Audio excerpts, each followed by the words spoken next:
Puji Tuhan, selamat malam. Selamat beribadah ibu-ibu kaum wanita yang dikasihi Tuhan. Hari ini tak terasa kita sudah ada di hari Senin di bulan November. Ya, mari kita mau berdoa sebelum kita mendengar renungan malam ini. Terima kasih Tuhan buat segala kebaikan-Mu yang sudah memimpin, menjaga, memelihara kami sehingga kami ada di bulan November di tahun 2020 ini, semua karena kebaikan-Mu. Sebentar kami mau dengar firman-Mu, urapi hamba-Mu, urapi kami semua, supaya firman-Mu mendapat tempat dalam hati kami boleh menjadi wanita teladan dimanapun kami berada. Karena firman-Mu yang membentuk hidup kami. Kami sambut firman-Mu dalam nama Tuhan Yesus Kristus. Amin. Puji Tuhan. Kita mau belajar sosok atau wanita yang ada di dalam Alkitab yang bernama Naomi. Nah, Naomi itu memiliki arti menyenangkan, manis, ramah. Itulah doa setiap orang tua ya. Kalau dia kasih nama anaknya, itu pastikan dia berharap anaknya itu nanti tumbuh menjadi seorang perempuan, anak gadis kecil yang manis, yang ramah, yang menyenangkan. Bahkan ketika dia nanti sudah berumah tangga, berkeluarga, dia pun akan terus menjadi seorang wanita yang menyenangkan, yang manis, yang ramah. Nah, nama Naomi sendiri tercatat di dalam kitab Rut itu sebanyak 21 kali. Dan pertama kali disebut itu di Rut 1 ayat 2. Mari kita baca Rut pasal 1 ayat 2. Demikian firman Tuhan. Nama orang itu ialah Elimelek. Nama istrinya Naomi. Dan nama kedua anaknya Mahlon dan Kilion. Nah, saudara, di sini kita melihat nama Naomi pertama disebut, diperkenalkan oleh kitab Rut. Dia punya suami namanya Elimelek. Dia punya dua anak namanya Mahlon dan Kilion. Kalau kita melihat sejarah dari Naomi ini, ketika suaminya memutuskan untuk pindah dari Betel Efrata, daerah Israel, menuju ke Moab, yaitu daerah bangsa kafir, bangsa yang tidak mengenal Allahnya Israel, bahkan bangsa yang tidak layak dianggap untuk menyembah Tuhan. Karena Moab itu terlahir dari Lut dan anak kandungnya, perkawinan incest yang dianggap itu merupakan dosa. Nah, ketika Naomi tinggal bersama suami dan anak-anaknya di negeri lain ya, di luar negeri ini namanya, yaitu di Moab. Ternyata Naomi yang tadinya ingin menghindari kemiskinan atau kelaparan di negerinya sendiri Betel, ternyata di Moab memang dia secara jasmani mungkin terpenuhi, tapi dia mengalami kesukaran atau kesusahan, duka cita. Bagaimana tidak? Di negeri orang, suaminya dipanggil Tuhan. Dia harus mendampingi kedua anaknya seorang diri. Itu bukan perkara mudah. Kalau di kampung halamannya, itu mungkin lebih ringan. Karena ada kerabat, ada tetangga yang sudah dikenal lama. Tapi ini di negeri orang, di bangsa Moab. Tapi tidak berhenti di situ. Alkitab mencatat di dalam kitab Rut 1, Mahlon dan Kilion, walaupun dia sudah dewasa dan akhirnya menikah, itulah harapan Naomi. Mungkin dia terhibur karena dia masih punya dua anak ini. Ternyata kedua-duanya loh saudara, mungkin entah jarak berapa lama, tapi yang pasti Mahlon meninggal, Kilion pun meninggal tanpa memberikan cucu. Betapa pedih hati Naomi. Kita ibu-ibu wanita Deborah Kita mungkin belum pernah merasakan kepedihan hati seperti Naomi. Kita ditinggal oleh orang tua kita saja, masih punya anak, masih punya suami toh, masih merasa sedih. Apalagi ini ditinggal suami, ditinggal anak-anak yang adalah tumpuan harapan, kebanggaan di masa tuanya. Satu persatu dipanggil Tuhan. Kalau pergi bisa kembali, tapi ini meninggal. Istilahnya harapan untuk anak cucu masa depan itu kandas. Tetapi sesuai doa orang tuanya, Naomi memang patut diacungin jempol.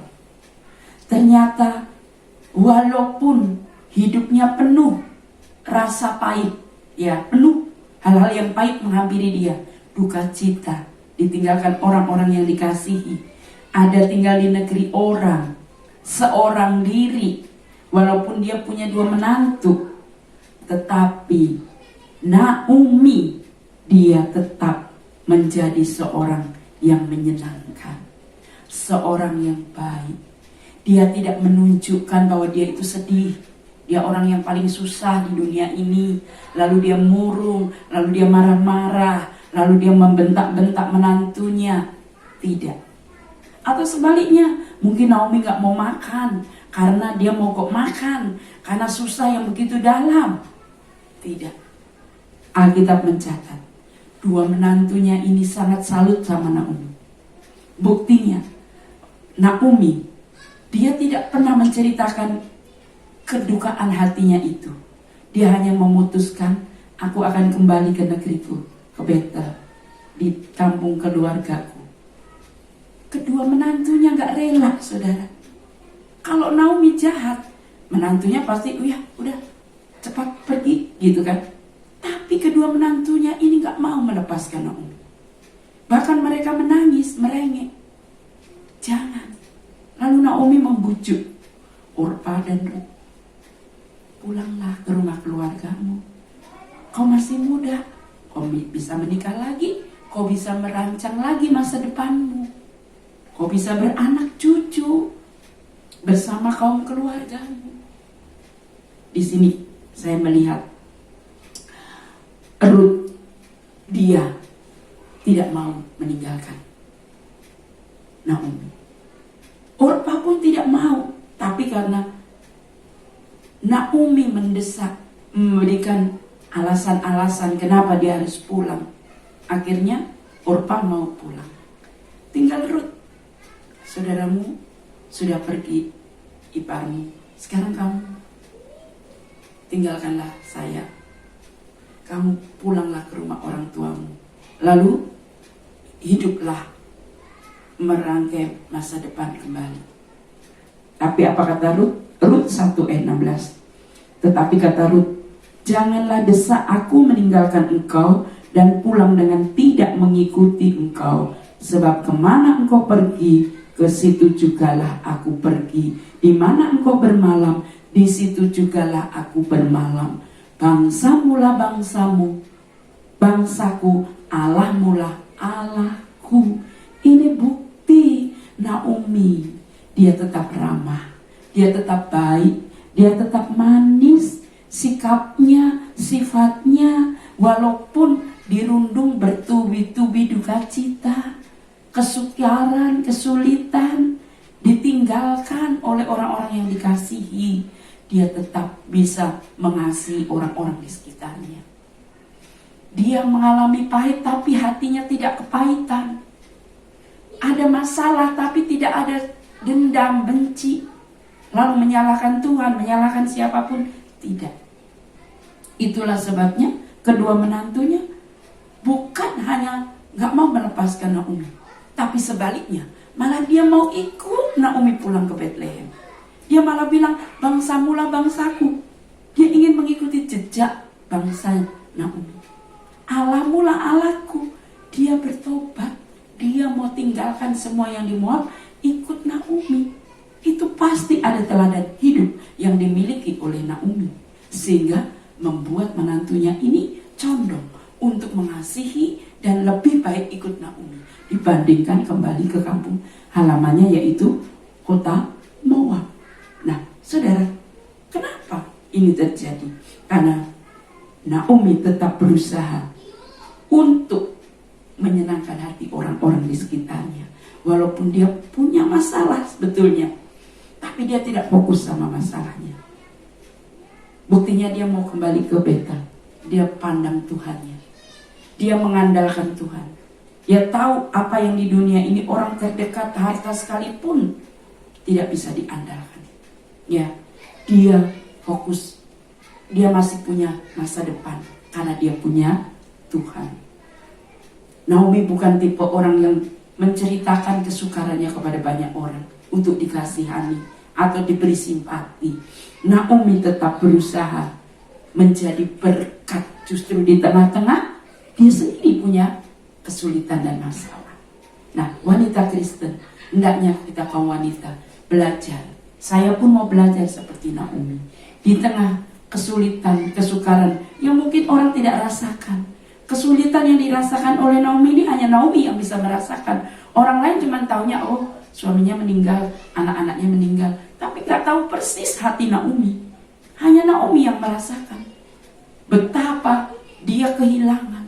Tapi dia gak mau ceritakan itu kepada orang lain. Dia malah masih bisa berbagi berkat, berbagi sukacita kepada orang-orang Moab, termasuk keluarganya yang tersisa, menantunya Orpa dan Rut.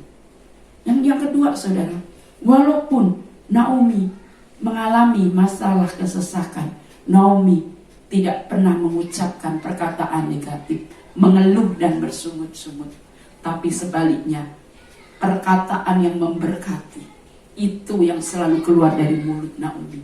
Perkataan berkat itu yang selalu keluar dari mulut Naomi. Kalau saya baca, kita baca sama-sama Rut 1 ayat 9. Kiranya atas karunia Tuhan kamu mendapat tempat perlindungan masing-masing di rumah suaminya. Lalu diciumnyalah mereka, tetapi mereka menangis dengan suara keras. Waktu Naomi mau meninggalkan Bethlehem, Naomi memberi pesan kepada anak-anaknya untuk pulang. Dia tidak mengusir, dia tidak menyuruh pulang begitu saja, tapi memberkati. Kiranya nanti kamu sejahtera, kamu mendapatkan suami lagi, kamu hidup bahagia bersama keluargamu yang baru nanti. Tapi apa yang dilakukan oleh menantunya? Mereka menangis keras, kita bisa bayangkan. Mereka menangis, dia gak mau. Baik Orpa maupun Naomi sebetulnya tidak mau kembali ke Moab. Dia tetap mau ikut Naomi.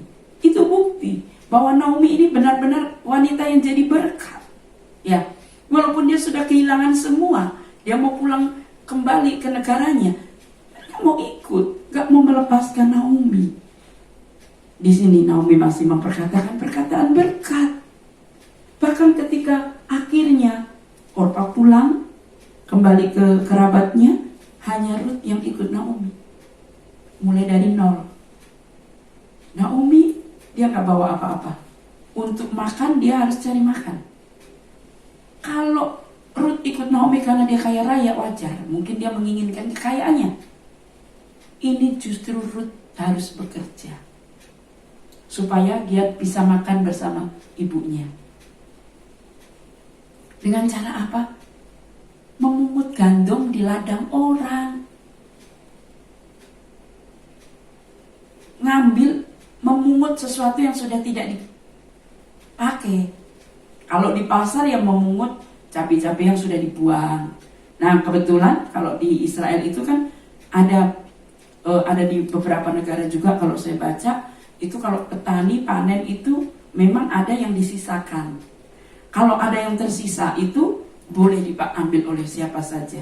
Yang ambil tidak disebut pencuri karena memang sengaja disisakan. Ya, sengaja. Mungkin kurang bagus atau apa, sengaja disisakan. Atau mungkin memang karena kebiasaan mereka seperti itu.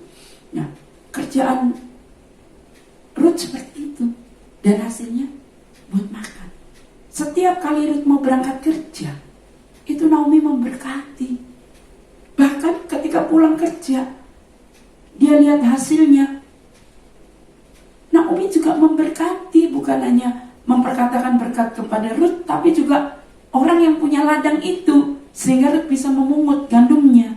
Kalau kita baca di dalam Rut 2 ayat 19, Naomi memberkati Rut, di mana engkau memungut dan di mana engkau bekerja hari ini, diberkatilah kiranya orang yang telah memperhatikan engkau itu. Saudara, Naomi, wanita yang walaupun kenyataan hidupnya itu banyak mengalami masalah. Masalah ibu-ibu semua gak sehebat masalah Naomi ya. Tapi yang keluar dari mulutnya tidak persungutan, tidak keluar berkat. Dia hidup bukan dengan kelimpahan. Untuk makan saja harus memungut jelai dari ladang orang. Tapi ketika anaknya mau berangkat kerja, diberkati. Saat menantunya mau berangkat kerja, diberkati, kiranya engkau diberkati. Lalu dia bilang juga kiranya orang yang membiarkan engkau mengambil jelai itu pun diberkati. Ibu-ibu, mari kita belajar di sini dari kehidupan Naomi. Naomi, dia selalu mengucapkan berkat. Untuk yang tersisa tinggal anaknya, Rut. Kita pun mari kita ucapkan berkat kepada anak-anak kita, keluarga kita, suami kah, keponaan kah, siapapun itu yang tinggal di dalam rumah saudara. Setiap pagi mau berangkat kerja, ucapkan berkat. Berkati anak-anak, berkati orang-orang yang kita kasihi, berkati juga di mana mereka bekerja, kantornya, perusahaannya. Saudara, mari kita mau belajar untuk memberkati. Percaya atau tidak saat saudara mengucapkan berkat, diberkati ya pendidikanmu hari ini, sekolahnya, pekerjaannya, hati ibu-ibu akan lega. Karena ibu-ibu melepaskan berkat kan, ibu-ibu percaya Tuhan yang menyertai anak-anak itu, Tuhan yang menyertai orang-orang yang kita kasih, entah itu suami, entah itu ponaan, siapapun yang tinggal di rumah kita. Hati kita akan damai, sukacita, ada pengharapan gitu. Oh, Tuhan pasti berkati. Apalagi yang saudara berkati, oh terpicu semangatnya. Oh, aku udah didoakan kok oleh ibuku, oleh mamaku. Aku pasti sukses hari ini. Aku pasti bisa. Entah sebagai pelajar, mahasiswa, pekerja, ya, mereka akan termotivasi untuk melakukan pekerjaannya hari itu. Walaupun mungkin di tengah pekerjaan itu mengalami panasnya matahari. Namanya orang bekerja itu gak ada yang enak. Orang belajar itu gak ada yang enak. Namanya menuntut ilmu, pasti ada susahnya, sukarnya. Tapi di dalam posisi susah sukarnya, ingat, ada orang yang mendoakan, ada orang yang memberkati, ada wanita, ibu yang selalu berdoa, akan termotivasi. Sebab itu saudaraku yang saya kasih di dalam Tuhan, mari kita mau selalu ucapkan berkat dalam kehidupan kita, ya, sehingga itu memotivasi orang di sekeliling kita, juga memotivasi iman kita untuk berpengharapan pada Tuhan yang sumber berkat. Yang ketiga, Naomi adalah wanita yang bisa membawa jiwa dengan tingkah lakunya, dengan perbuatannya. Rut dan Orpa itu keturunan Moab. Tadi sudah saya sebutkan bahwa saya kutip saja kalau di dalam Ulangan 23 ayat 2 itu di sana dikatakan seorang anak haram jangan masuk jemaah Tuhan. Jadi orang Moab itu di hadapan Tuhan haram karena lahir dari hubungan ayah dan anak, yaitu Lut dan anak perempuannya yang tertua. Lahirlah Moab, lalu negara itu disebut kota Moab. Nah, ayat yang ketiga dari Ulangan 23, seorang Amon atau seorang Moab janganlah masuk jemaat Tuhan. Bahkan keturunannya yang ke-10 pun tidak boleh masuk jemaat Tuhan sampai selama-lamanya. Berarti dianggap orang yang terkutuk, orang yang gak layak di hadapan Tuhan. Moab adalah sesuatu yang najis, gak layak. Tapi karena Naomi, perbuatan Naomi, bangsa yang biasanya dianggap nggak layak, najis, itu kan benci dong kepada orang Israel. Kan yang punya hukum itu Israel, yang bilang nggak layak, najis masuk jemaat Tuhan, itu kan Israel. Tapi Rut dan Orpa tidak ada sedikit pun kebencian terhadap Naomi, terhadap Israel. Justru dia mau mengikuti Allah Israel, menyembah Allah Israel. Nah, saudara, Naomi dia berhasil membawa jiwa,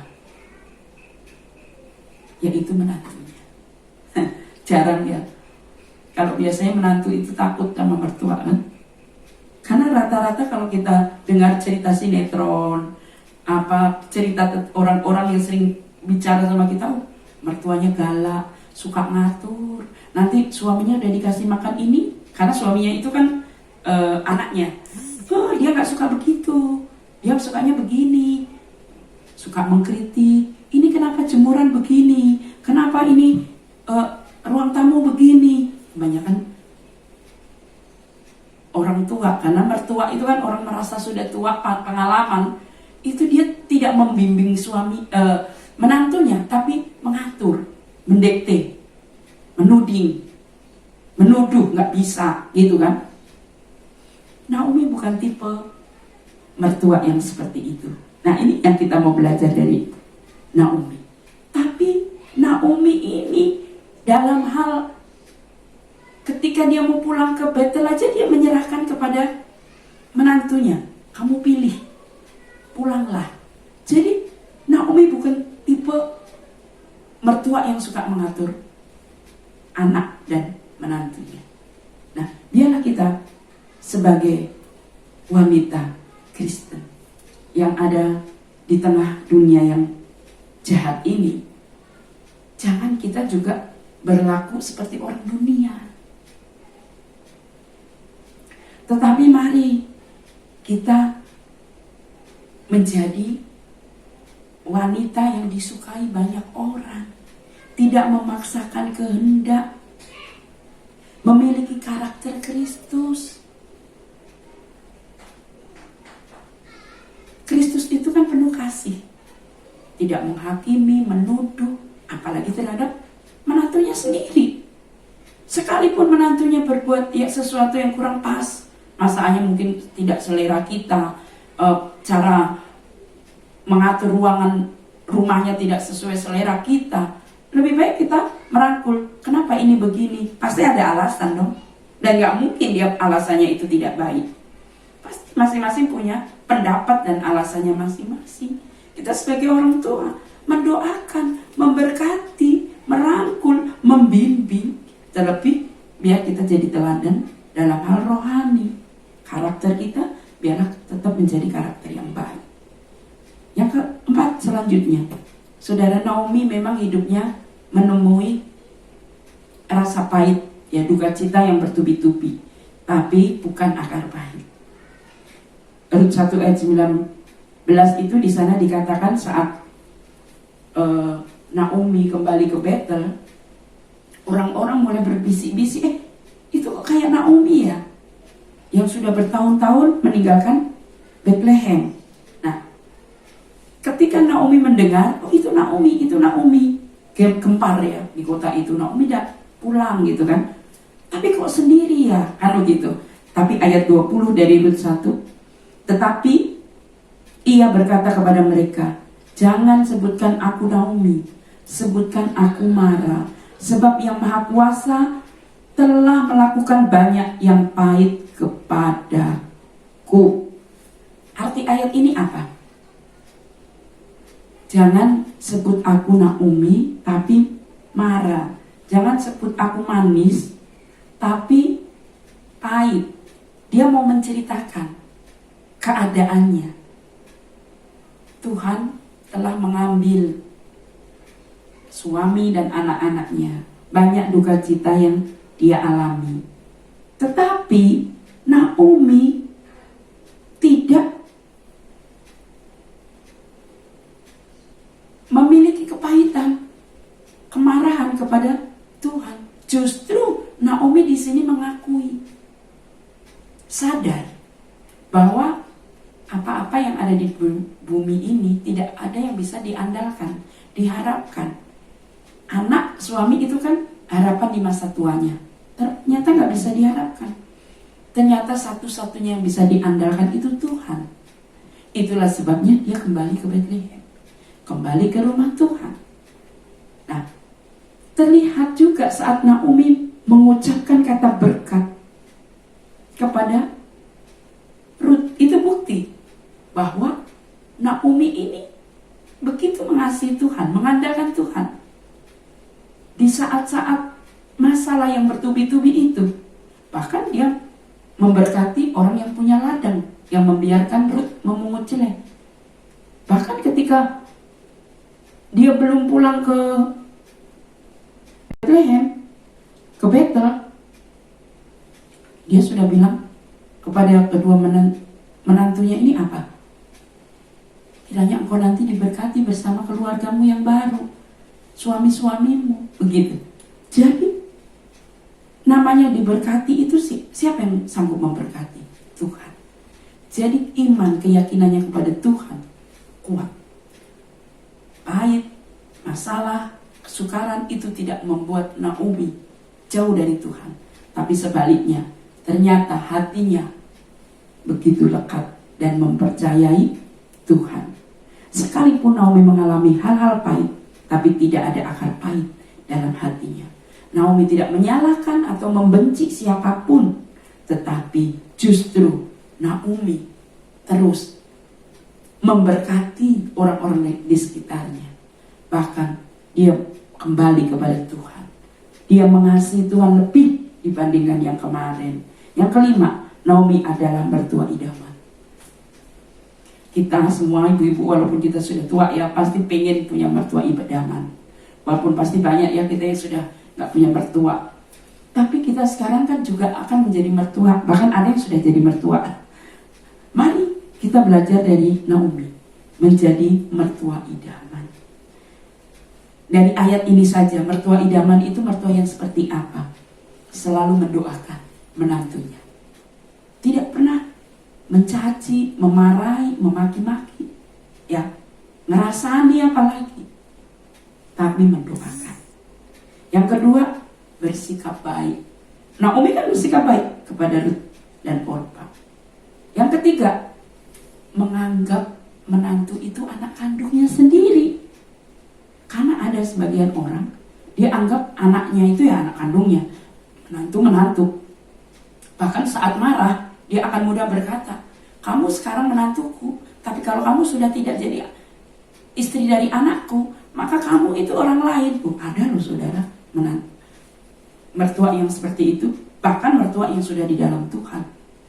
Banyak yang berkata begitu. Tapi saudara, kita belajar dari Naomi. Kita menganggap kalau namanya menantu kan dia sudah menjadi satu darah. Suami istri itu kan satu. Jadi entah anak kandung kita, entah menantu kita, itu anak kandung kita jadinya setelah mereka menikah. Nah, dan Naomi selalu menyebut anak-anaknya ini bukan menantu, anak-anakku. Saudara, coba kalau seorang mertua bilang anak-anakku, pasti ada rasa lega, merasa disayang, dihargai, tersanjung, begitu kan, rasa nyaman, karena dianggap seperti anak kandungnya. Kalau namanya anak kandung itu kan gak ada yang ditutupi. Tapi banyak menantu menutupi segala sesuatu kan, takut kalau ketahuan nanti mertua marah, kalau ketahuan nanti dianggap gak pintar masak, gak pintar dandan, gak pintar ngasuh anak, kan begitu. Jadi karena sifat mertua ini, yaitu tadi diktator, merasa banyak pengalaman, paling pintar gitu, tidak membimbing dan mendampingi, tapi menuding dan menggurui. Tapi Naomi bukan tipe yang seperti itu. Dia menyebut menantunya anak-anakku. Dia membimbing menantunya mengenal Tuhan dari perilaku, sifat dan karakternya, sehingga anak menantu-menantunya ini menjadi orang yang mencintai Tuhannya Naomi bangsanya Naomi. Nah, itu yang disebut mertua idaman. Mertua yang menganggap dan mengasihi menantunya seperti anak kandungnya sendiri. Cinta yang tulus. Yang keenam, Naomi wanita tegar. Bagaimana tidak, saudara? Bertubi-tubi dia kehilangan. Bukan harta, orang yang dikasihi, suami, anak-anak, keduanya habis. Tapi Naomi tetap tegar. Ya, dia tidak stres, dia tidak berubah dalam berbicara, dalam memperlakukan menantu dan orang-orang di sekitarnya. Tapi dia tetap menjadi wanita yang sesuai dengan yang diberikan oleh nama orang tuanya tadi, menyenangkan, ramah terhadap semua orang. Naomi, dia tegar, dia tidak berlarut-larut dalam duka cita, tapi dia memandang masa depan, dia fokus sama masa depan. Dan upahnya yang terakhir, kalau saudara baca di dalam Rut 4 ayat 22, Obed memperanakkan Isai, Isai memperanakkan Daud. Siapa Obed? Akhirnya Rut yang ikut dia ke Betel itu nanti kan menikah dengan Obed. Nah, Obed memperanakkan Isai, Isai itu ayahnya Daud.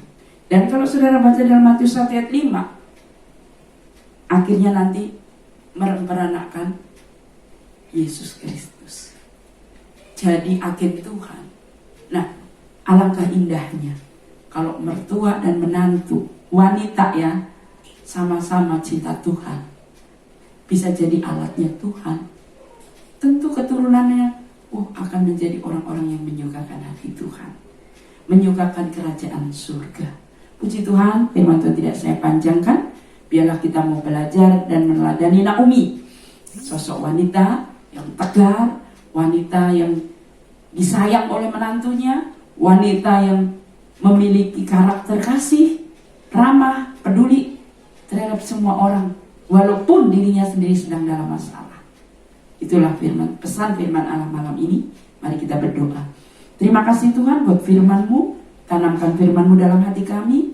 Ajar kami supaya kami meneladani sikap Naomi yang memiliki kasih, sukacita, suka memberkati, walaupun hidupnya juga tidak luput dari masalah. Mungkin malam ini juga kami wanita-wanita yang tidak luput dari masalah, tapi ajar kami juga untuk terus memberkati keluarga kami, memberkati orang-orang di sekitar kami. Apa yang kami katakan, ucapkan menjadi berkat buat orang lain. Tingkah laku kami menjadi berkat buat orang lain, terlebih buat keluarga kami sendiri. Dalam nama Tuhan Yesus Kristus, kami berdoa mengucap syukur. Amin.